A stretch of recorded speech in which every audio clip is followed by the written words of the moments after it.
चंपत राय को जो कहा था कि हनुमान हनुमान है, वो हनुमान ही लूट गया। न्याय होना चाहिए, लेकिन न्याय होते हुए दिखना भी चाहिए। तो आप मुझे बताइए कहां दिख रहा है? बात तो सही है। और सबसे आहत करने वाली बात तो यह है कि बाबा बागेश्वर कह रहे हैं कि मुझे सच पता है और मैं अगर सच कह दूंगा तो ये वो जो बड़े लोग हैं वो मुझे निपटा देंगे। और वही अकेले नहीं करे जिन्होंने बहुतों को निपटाया। वो ब्रजभूषण शरण सिंह जिसने 1000 महिला को खराब किया और आपके सरकार ने संसद के बाहर देश को मेडल देने वाली महिलाओं को खींचा ना, घसीटा जो है ना, वो कह रहा है कि मुझे भी सच्चाई पता है, मैं अगर बोल दूंगा तो मुझे ये लोग निपटा देंगे। कौन है ये लोग? कौन इनको निपटा देंगे? बागेश्वर धाम जी को। मैं नहीं कह रहा हूं, ये बागेश्वर धाम जी कह रहे। कहां पे कहा, किसके लिए कहा, कोट करिए। अरे कहां? अरे सब जगह ओपनली अवेलेबल है सुधांशु जी, आपको शोभा नहीं देता है आपको कुछ भी बिल्कुल नहीं। अगर बागेश्वर धाम ने नहीं कहा होगा तो मैं कल से डिबेट में नहीं आऊंगा, और कहा होगा तो आप नहीं आओगे। खत्म। जो लोग करेंगे अगर कहा होगा तो आप नहीं आओगे। कोट करिए। मैं तो आपको बता रहा हूं, मैं नहीं आऊंगा। अगर मैं झूठ बोल रहा हूं तो अगर मैं आप नहीं आना। बताओ भाई, अरे सब जगह सब अवेलेबल है। चलिए ठीक है, अगले दो लोगों को लाते हैं। चुनावों पर भी आ जाइए। अरे रुको जरा, सबर करो। क्या बात बोल दिया, पर्ची नहीं खोली। तुम तो जानते हो बाबा बकबक क्यों करते। पर्ची खोलो, नाम बताओ किसका नाम है, नाम बताओ।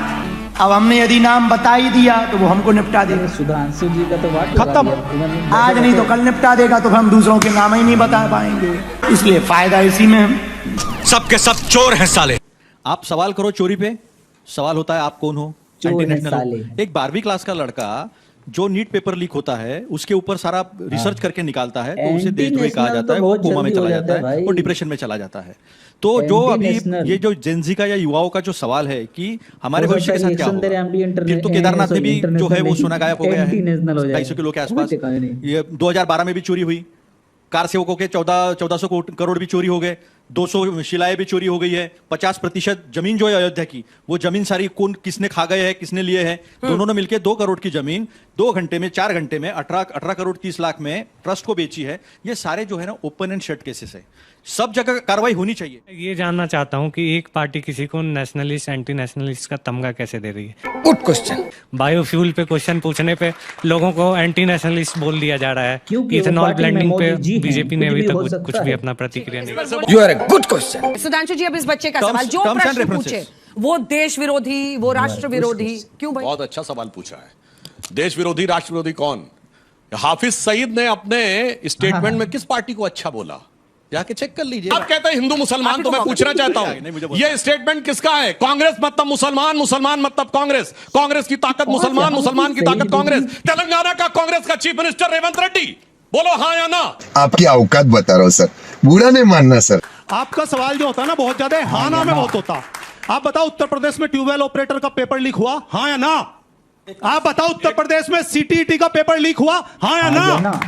बताओ उत्तर प्रदेश में, पूरे देश में नीट का पेपर 2 बार लीक हुआ, 2 लाइन का जवाब, समय समाप्त हो गया, जल्दी से। बताओ फायरमैन का ऑपरेटर का उत्तर प्रदेश में पेपर लीक हुआ, लीक का अगर इशू हो रहा है, सरकारें आपकी हैं सुधांशु जी, इसको आप विपक्ष के ऊपर नहीं थोप सकते हैं। तो सवाल जवाब लीजिए ना। अरे सर आराम से लेने का।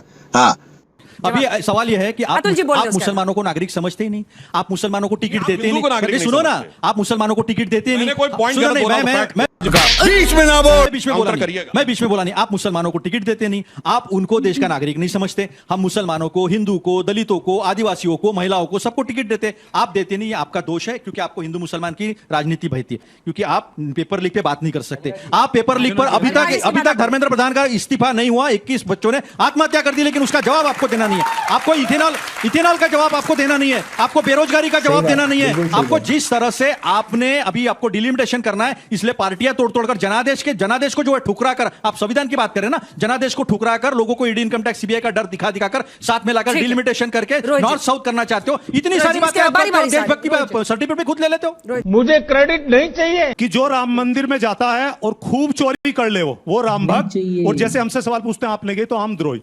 धोती खोल रहा है।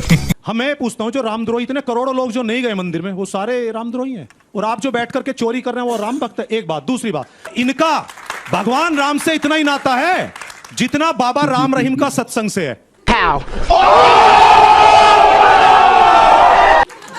इतना इनका भगवान राम से इतना ही नाता है जितना बापू आसाराम का महिलाओं के सम्मान से है। और इन्होंने कहा अभी कि मैं जब बच्चा था तो मैं पता नहीं क्या क्या सोचता था। मैं इनसे इनकी डेट ऑफ बर्थ नहीं पूछूंगा, लेकिन मैं आपको ये जरूर बताऊंगा कि ये राम भक्त कब बने। इनके किसी दस्तावेज में, चाहे हिंदू महासभा बनी हो या आरएसएस बनाओ, या जनसंघ बनाओ या जनसंघ से भारतीय जनता पार्टी बनी हो 1980 में, इनका पहला घोषणा पत्र उठाना, इन्होंने कहा कि हमारी विचारधारा चलेगी गांधीयन सोशलिज्म पे, गांधीवाद समाजवाद। इन्होंने चुनाव लड़ा, इन्हें कुछ नहीं मिला। 1984 में 2 सीटें आई इनकी। इन्होंने कहा 1989 में पालमपुर में हिमाचल प्रदेश में अध्यक्ष से भाषण दिया लाल कृष्ण आडवाणी जी ने। उन्होंने कहा कुछ ऐसा निकाल करके लाओ ना हिंदुस्तान में कि जो इमोशनल पॉलिटिक्स पे चले देश। तो इन्होंने वहां पे राम मंदिर का मुद्दा अपनाया। ये उस समय नए नए ताजा ताजा गरम गरम राम भक्त बने, नंगा करके नहला रहा, और वो चीज काम कर गई। 1989 के बाद जो चुनाव हुआ उसमें 85 सीट, और 90 में जब लाल कृष्ण आडवाणी जी यात्रा लेकर के चले, क्यों? क्योंकि मंडल कमीशन में जो पिछड़े लोग हैं उनको 27% आरक्षण देते थे। जो गरीब थे, दलित थे, पिछड़े थे, जो ना नौकरियों में थे ना कॉलेजों में थे, उनको आरक्षण मिला। तो इन्होंने उसकी काट के लिए वो यात्रा चलाई और उसके बाद 1991 में 120 सीट पे पहुंचे। अब गिन लीजिए कितने साल के राम भक्त हैं। मंदिर में चोरी हो गई, चढ़ावा चोरी हो गई। ये कहते हैं चोरी ठीक है, लेकिन समाजवादी वाले सवाल क्यों पूछते हैं? इसलिए हम लोग चोरी करेंगे, ये सवाल नहीं पूछेंगे। उसमें मारे गए 17 लोग, जो अयोध्या में गोली चली। लेकिन जब मस्जिद ढाई गई इनके राज में, उसमें दंगे में मारे गए 2000 लोग, जिसमें 300 हिंदू थे। उसका आप जिक्र ही नहीं करते।